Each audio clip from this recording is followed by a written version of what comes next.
coming to the question number 7. So this question again, it is a statement based question.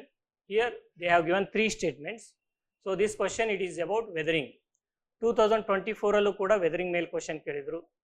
Weathering ಆಗುತ್ತೆ, rain water ಇಂದ weathering ಆಗುತ್ತೆ, rain water carbon ಡೈಆಕ್ಸೈಡ್ನ absorb ಮಾಡುತ್ತೆ, rain ವಾಟರಲ್ಲಿ oxygen ಕೂಡ dissolve ಆಗುತ್ತೆ ಅಂತ ಒಂದು question ಕೊಟ್ಟಿದ್ರು. ಸೊ ಅದೇ ರೀತಿ ಇಲ್ಲಿ ವೆದರಿಂಗ್ ಮೇಲೆ ಇನ್ನೊಂದು ಕ್ವಶನ್ ಕೊಟ್ಟಿದ್ದಾರೆ. ಏನಂದರೆ statement 1, in the context of effect of water on rocks, chalk is known as very permeable. Chalk ಅನ್ನೋ ಈ ರಾಕ್ ಏನಿದೆ ಪರ್ಮಿಯೇಬಲ್ ಇದೆ. whereas clay is known as quite an impermeable or least permeable rock.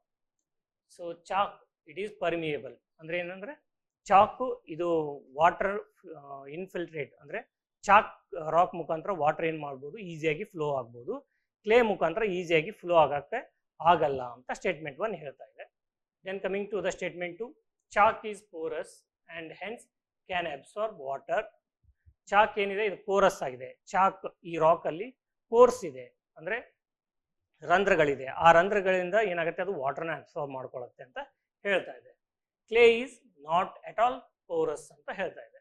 Statement 3 ಏನ್ ಹೇಳ್ತಿದೆ, ಕ್ಲೇನಲ್ಲಿ ಯಾವುದೇ ರೀತಿ, clay rock ಅಲ್ಲಿ ಯಾವುದೇ ರೀತಿ ಪೋರ್ಸ್ ಇರಲ್ಲ ಅಂತ ಹೇಳ್ತಾ ಇದೆ. ಸೊ ಕ್ಲೇ ಅಂತಂದ್ರೇನು, ವೆರಿ ಫೈನ್ ಪಾರ್ಟಿಕ್ಯುಲೇಟ್ ಇರುತ್ತೆ. ಕ್ಲೇ ರಾಕ್ಸ್ ಅಲ್ಲಿ ಪೋರ್ಸ್ ಜಾಸ್ತಿ ಇರುತ್ತೆ compared to the chalk rock. Clay, it has a highly porous compared to the chalk. Because of this high porosity and a very minute particulate matter or very fine particles, ಅಲ್ಲಿ ಏನಾಗುತ್ತೆ, water movement ಆಗಕ್ಕಾಗಲ್ಲ, but water absorb ಆಗುತ್ತೆ. So statement 3 ಏನಿದೆ, clay is not at all porous, it is incorrect. Whereas statement 2, chalk is porous and hence it can absorb water ಅಂತ ಹೇಳ್ತಿದ್ದಾರೆ. It can absorb. So ನಿಮಗೆ statement ಗೊತ್ತಿಲ್ಲ ಅಂದ್ರೂ ಇಲ್ಲಿ can ಇರೋದ್ರಿಂದ, so can be, may be, some of these are milder words. So statement 2 is correct. And ಇಲ್ಲಿ ಏನು ಹೇಳ್ತಿದ್ದಾರೆ, in the context of effect of water on rocks, chalk is known as very permeable. Chalk is permeable because it is porous and it absorbs the water, whereas the clay is quite an impermeable or least permeable. It is least permeable because it is highly porous and it will not allow the water to pass through. ವಾಟರ್ನ ಏನು ಮಾಡುತ್ತೆ, absorb ಮಾಡ್ಕೊಳುತ್ತೆ, but ಅದರಿಂದ pass ಆಗಲಿಕ್ಕೆ help ಮಾಡಲ್ಲ. Because of that it is least permeable or impermeable. So statement 1 correct ಇದೆ, statement 2 correct ಇದೆ. Statement 2 ಏನಿರುತ್ತೆ, ಸ್ಟೇಟ್ಮೆಂಟ್ 1 ಅನ್ನು ಎಕ್ಸ್ಪ್ಲೇನ್ ಮಾಡುತ್ತೆ, ಬಟ್ ಸ್ಟೇಟ್ಮೆಂಟ್ 3 ಇನ್ಕರೆಕ್ಟ್ ಇದೆ. So answer for this question is both.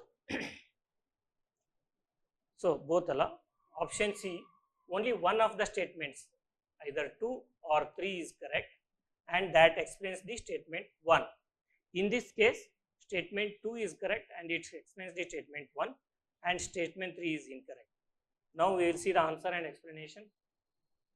So answer is C. Only one of the statement 2 and 3 is correct, and that explains the statement 1. Statement 1, chalk highly permeable rock, clay least permeable or nearly impermeable.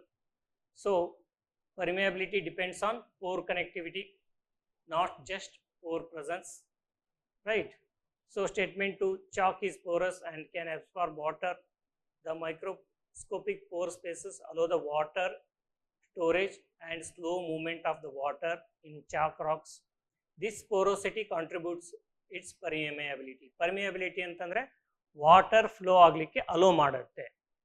Permeability means water can flow through chalk. Impermeability ಅಂತಂದ್ರೆ water flow ಆಗಲ್ಲ. Clay is impermeable because it will not allow water to move through it, right? Then coming to the statement 3, clay is non-porous anta ide, it is incorrect. Clay is very highly porous but extreme low permeability because pores are very fine and poor interconnection restricts the water movement. So logic ಏನಪ್ಪ ಅಂದರೆ, porosity is not always equal to permeability. Why? Because clay, even though having high porosity, it is not permeable or it is low permeable. Whereas chalk, it has high porosity but it is also permeable. So that is the explanation.